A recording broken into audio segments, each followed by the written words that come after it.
Okay, back again.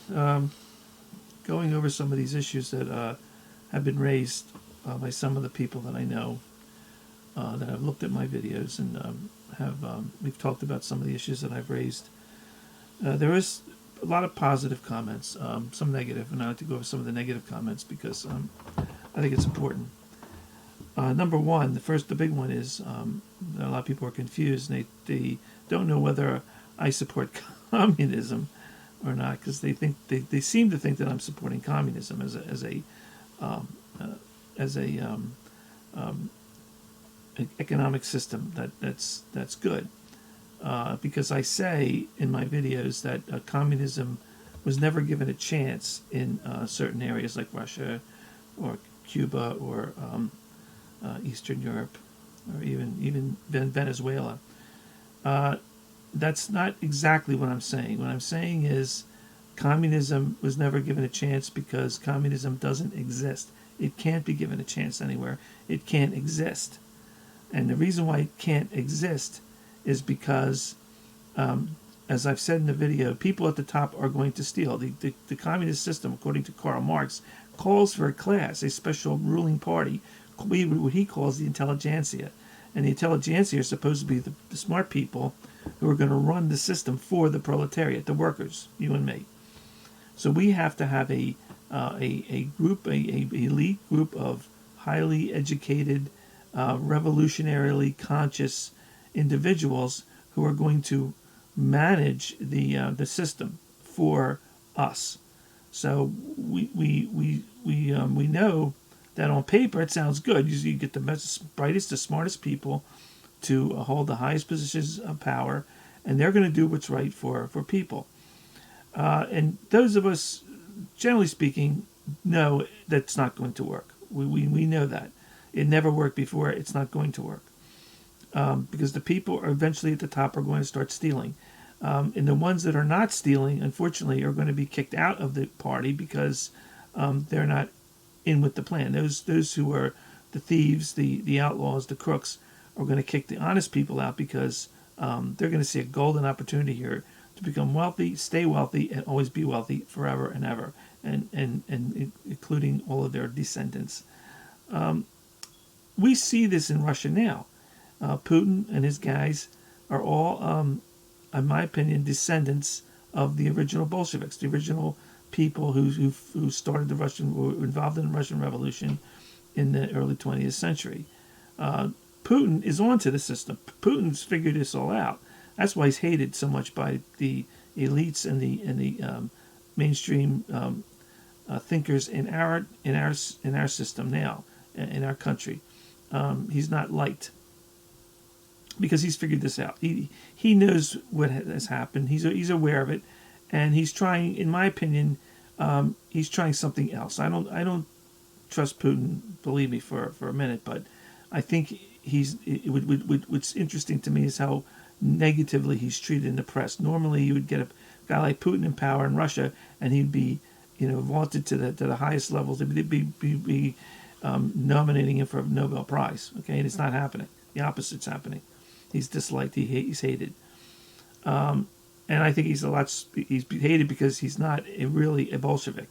I don't think he is in his mind. I think he's a real Russian. He really cares for the Russian people.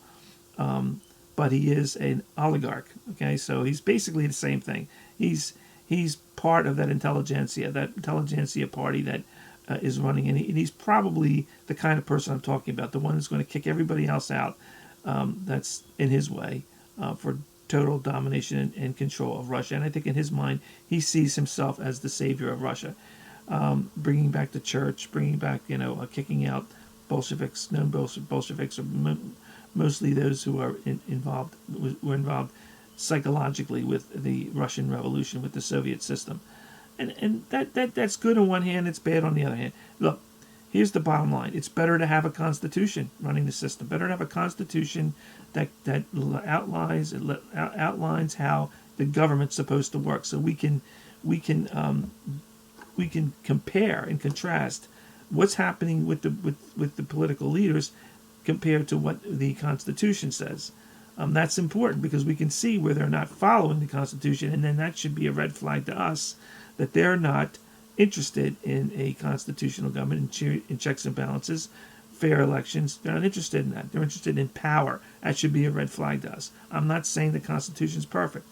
It's not. It has its problems, but it's the best system mankind could ever come up with. It's a no-brainer. I mean, here's a document that's for everyone can read. Everyone can see this is how it's supposed to work. These are the Bill of Rights. These are the things the government can't do. They can't tell you what God to pray to. They can't tell you can't protect yourself. They can't tell you that they can walk into your house and take your investigate you and take your property and all kinds of we know what the Bill of Rights are now, and if we don't, we should be reading it more and getting familiar with those things. It's a good system, and communism and socialism doesn't have that because it's designed for the elites and like I said, many of my friends who are leftists and are progressives think they favor communism, but they don't understand it. They don't. If I ask them about the intelligentsia, then no one's ever heard of it. It's in Karl Marx's writings. This is something in Lenin and all those guys, and they don't ever heard of it. They don't want to hear about it because it's not a good system. And of course you could strip away all the bad parts of it and say, hey, this is good, we should try this. And then, but if you don't know the whole system, if you don't know the way the whole thing is supposed to work, you're going to get it wrong, and they're getting it wrong. But I do believe, and I'm a big believer in it, and many of my leftist and progressive friends agree with me that communism was never given a fair chance in its full application, in all of its parts and all of its particular rules and regulations and principles that are supposed to be applied. The intelligentsia rules the proletariat. The proletariat is the object of their concern. They want to make sure everyone has enough to eat, enough of a living wage, and that they work. They have to work. That's why you have gulags. The gulags are there for people who either can't or won't work, because if they don't work, the system collapses. We saw that in the Soviet Union. There was a book out. Remember back in the 80s, I think it was called The Silent Revolution, and basically it was the idea that the Soviet system fell because the people just said, we're not going to work. They're not giving their full effort. They had a saying in Russian. It's a kind of a cool saying. They pretend to pay us, and we pretend to work. And that's the communist. That's why it failed. Now, not because it's not Reagan. Yeah, Reagan had a lot to do with it. He definitely put a lot of pressure on the military and the industrial centers of the Soviet Union with the so-called Star Wars initiative and building up the military. That's not a good way to take down a communist system. The best way to take down a communist system is to let it play out, but to watch it and to report on it honestly. And that was never happening in the Soviet Union because they never gave us the right numbers, and they never gave us the right. They never really reported on anything, so we really didn't know what was going on. But we knew it was bad because they would have been telling us it was good. We knew we'd be getting news every day of their great accomplishments, and they accomplished a lot. You have to admit that the Russian Revolution did produce a government which is probably better than the Tsar. The way the system that the Tsar had in place, this royal system. But the problem is they replaced the one royal system with another royal system, and the Soviet system is a royal system. It's a return to feudalism. And like I said, my friends on the other side of the aisle, so to speak, don't believe that, and unfortunately they're wrong. And so I'm not supporting communism. I want to make that clear, and I want to make it clear that the part of my first video where I'm going into the definitions of communism and socialism and Bolshevikism is to make people understand that it's not working. This Bolshevik system, this idea of creating chaos, is a way of bringing in the system. They're never going to bring it in democratically. Okay, they have to crash the existing system in order to to bring in a bad system, communism. And But it's not communism the way Karl Marx has envisioned it. It's you're the communist, yeah, you're communism for you, but they are capitalists. They are. Lenin was a capitalist. Okay, if you don't believe me, you can get a book. It's out. I have a copy of it. It's called Hammer, by Armand Hammer, who was a American industrialist from New York, who was friends with Lenin, and helped Lenin with his problem that he was experiencing with the meteoric decline of the Russian economic system. And a lot of people don't remember. A lot of people didn't hear about this, and when they were studying Marxism, and that was called the 2 steps forward, 1 step back program.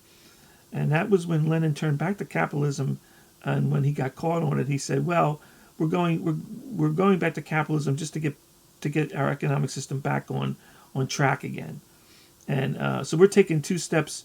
We're taking 2 steps forward to bring about communism. We might take 1 step back just to get back in, get the thing running again. Then we're going to go another 2 steps forward. Then we'll take a step back, another 2 steps forward. Then we'll take a step back. But we're moving towards a system. If communism was such a great system, there would be no need for a 2-step program. Okay, period. Okay, he needed capitalism to stay in power. Very simple. We see that today too. We see that happening in our country. So to my leftist friends and to my progressive friends who really do mean well and do think that really are convinced that communism or socialism is the answer to our problems, you got to do a lot more studying, guys. And some of these guys have degrees from so-called Ivy League institutions. U of P is very big in our area, and I got a lot of U of P grads who smart guys.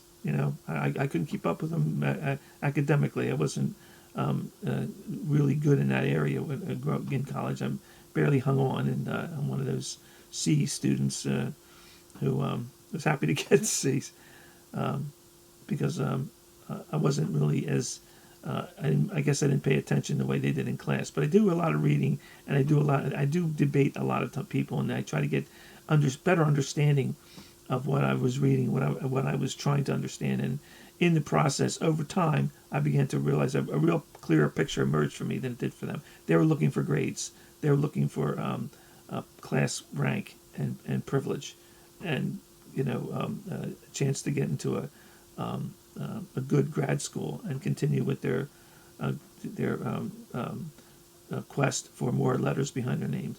But I don't think they have understanding, and that's really the problem. So I want to make it clear, I'm not for communism. I want you to listen to my video carefully. And I say this because I think it's important that we understand the definitions and the truth of these systems so that we in the future can make better judgments as to what's really going on. And my ultimate goal is to get people to see. Right now, the Republican Party is the problem. And we have to get through some of these issues first before I can get people both on the left and on the right to see that right now it's the Republican Party, not the Democratic Party. The Democratic Party is bad. It's always going to be bad. But the Republican Party is the only party that can stop this. And we need to get real Republicans into power. And that's my I hope I straightened it out a little bit for a lot of my friends and critics who have made some good comments about my video that and maybe don't understand some things. And we'll talk about some more issues in another video. God bless America and keep the faith.